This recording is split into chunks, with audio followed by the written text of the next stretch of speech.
Hello mga ka-cooks, tara! Luto tayo ng tuna fish steak. Una ay titimplahan natin ang tuna ng asin at saka ng paminta.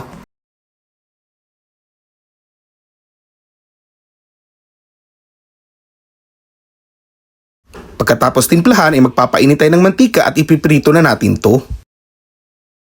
Tingnan nyo naman yan mga ka-cooks, crispy crispy.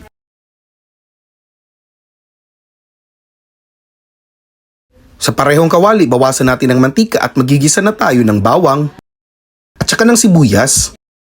At hintayin lang natin na lumabas ang mabango nitong aroma.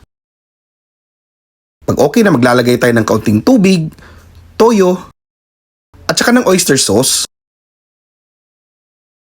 Maglalagay din tayo ng calamansi juice,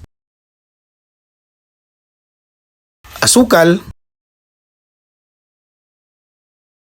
at paminta. At hayaan mo natin ito na kumulo mga ka-cooks. Pagkulo nito, lalagyan natin ito ng cornstarch na dissolved sa water para makuha natin yung lapot na gusto natin sa sauce. Tapos ilalagay na natin yung ating onions. Pag ganyan nakalapot mga ka-cooks ay goods na yan at ibabalik na natin yung ating naprito ng tuna fish. Ihalo lang natin yung sauce sa isda at tingnan nyo naman yan mga ka-cooks.